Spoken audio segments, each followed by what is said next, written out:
the Spirit moves you, Lord, you gotta move. That's the song that we sang on Wednesday night. When the Spirit moves you, Lord, you gotta move, you gotta move, you gotta move. You gotta open up your heart. How about if we do the motions that we did on Wednesday? You have to open up your heart and listen to Him. When the Spirit moves you, Lord, you gotta move, and you can just shake your head. So the Spirit's going to move us. How does the Spirit move us? There was a farmer who had some seed corn delivered, and one of the bags broke, and the seed poured out and perfectly, amazingly formed two perfect letters, P and C. The farmer immediately knew what that meant. Preach Christ.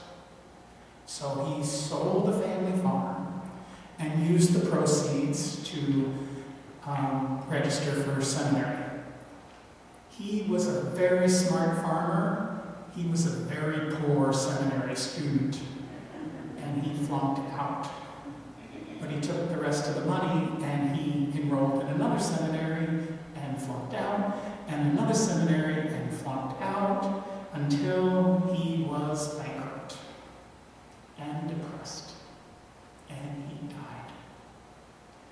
He went to heaven and he was mad. He told St. Peter he had a bone to pick with Jesus.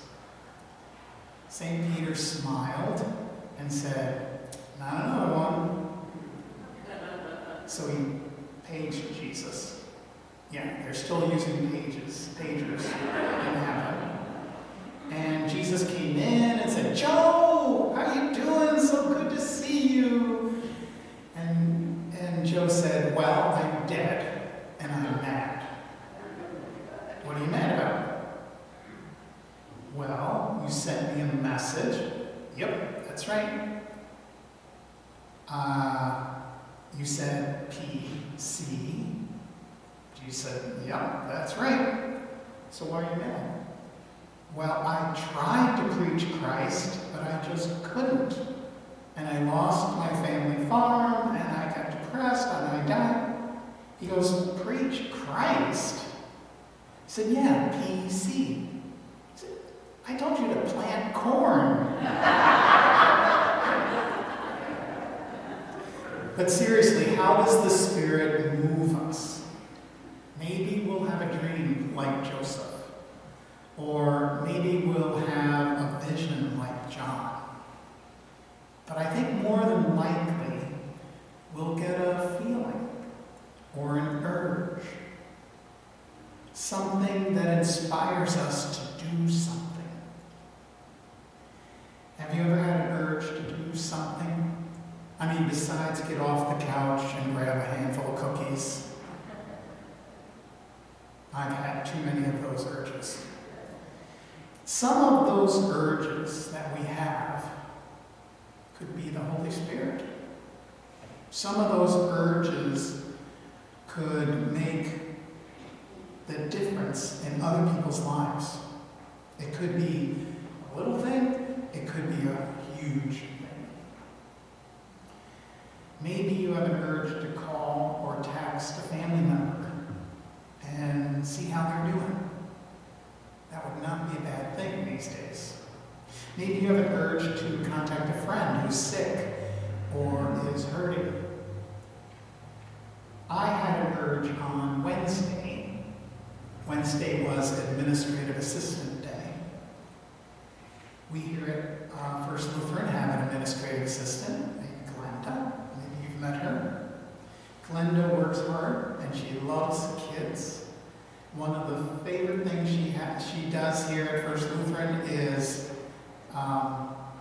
downstairs. You may know that we have daycare, and sometimes they take them out in these carts and take these little babies out, and she just loves when they come and they stop by the window and then she waves to them.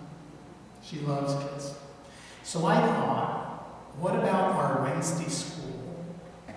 What if all those kids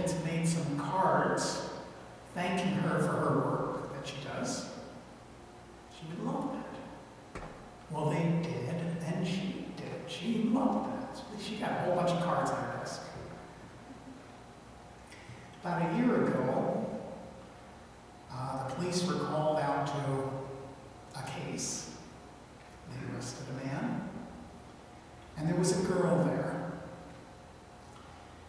She saw the policeman with his knee on the man's neck, and she thought something was wrong with that. She had an urge to take out her phone and make a little video. The man that was arrested died. When the police report went out about the event, they said it was a normal arrest. So it was no big deal. Well, when the girl let other people see her video that she had recorded, people saw that it was not a normal arrest. As a result, the policeman was arrested for not acting correctly, and this week he was convicted. That little urge might be the beginning of better policies for all people, including the police. Without that girl acting on her urge, no one would know, or no one would have believed that it happened. Philip was a deacon in the early church.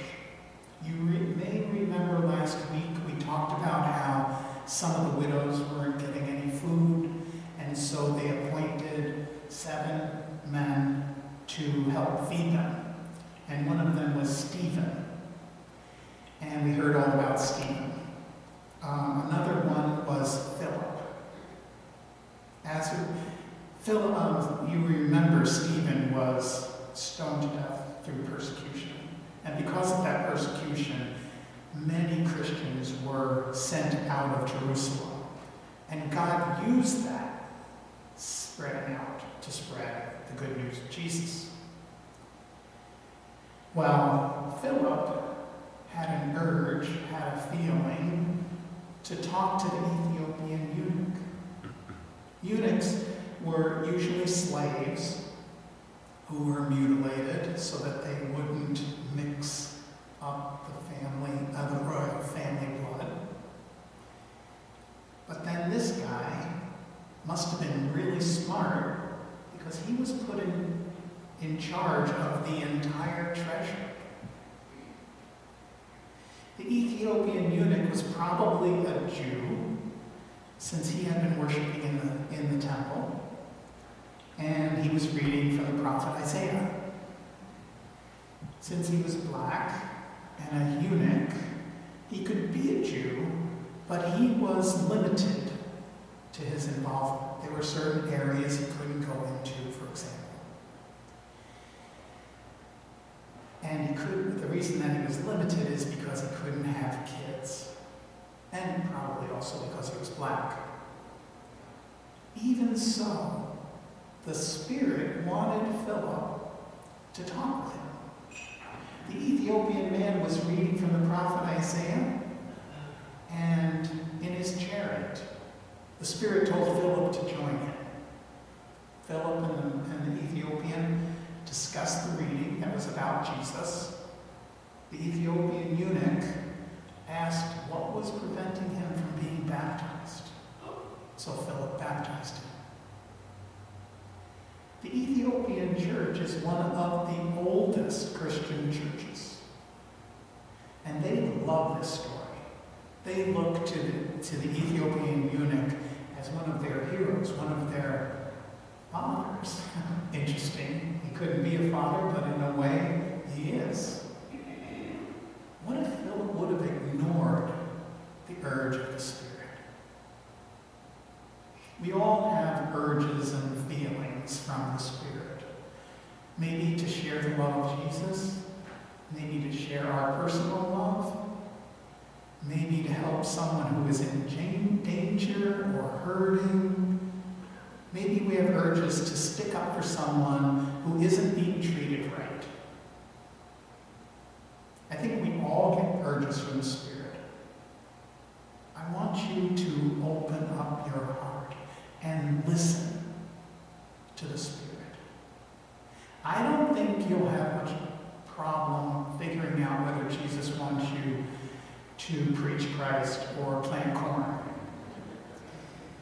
But when the Spirit moves you